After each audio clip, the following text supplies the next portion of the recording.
Students, poem on his blindness stanza 2 को अब मैं रिसाइट कर रही हूँ। To serve therewith my maker and present my true account lest he returning chide doth God exact day labour light denied I fondly ask but patience to prevent that murmur soon replies, God doth not need either man's work or his own gifts, who best bear his mild yoke, they serve him best।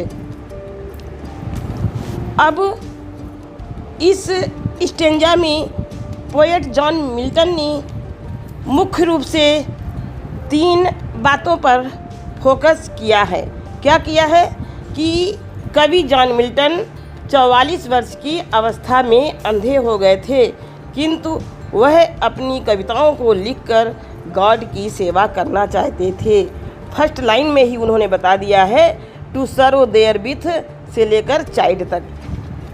दूसरा उनका मुख्य focus बिंदु यह है कि कवि की शिकायत गॉड को कि वह अपनी कविताएं लिखने में असहाय हैं।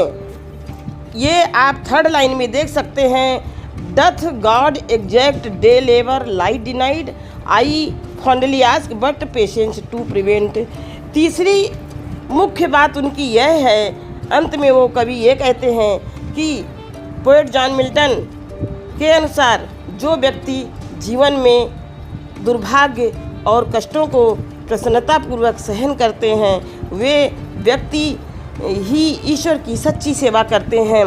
इन अर्थ को मैं इस प्रकार से देखती हूँ कि बियर हिज माइल्ड योक दे सर्व हिम बेस्ट।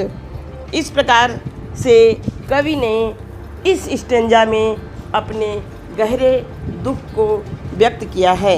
अब मैं आप लोगों को reference, context and explanation dictate कर रही हूँ। Reference: These lines have been taken from the poem on his blindness composed by the great poet John Milton. As it is पहले stanza की तरह, कॉन्टेक्स्ट भी पहले स्टेंजा की तरह ही है। In this poem the poet John Milton has expressed his deep sorrow for being blind, but he wants to serve God by composing poems. Explanation इस प्रकार से है, The poet John Milton became blind at the age of 44.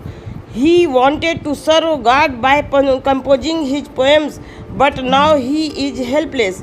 In this stanza, we see poet's complaint to God and realization of his mistake. At last, Patience tells him that God does not want any man's work.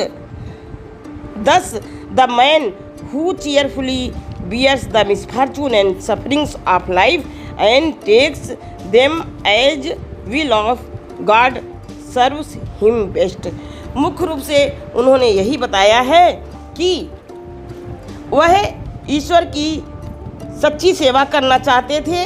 दूसरी बात उनकी शिकायत ईश्वर के प्रति कि अब वह कविता लिखने में असहाय हैं। तीसरी बात पेशेंस उनसे कहता है कि जो व्यक्ति जीवन में दुर्भाग्य और मिसफॉर्चून को प्रसन्नतापूर्वक सहन करते हैं, वे ही ईश्वर के सच्चे सेवा करते हैं या सच्चे भक्त हैं।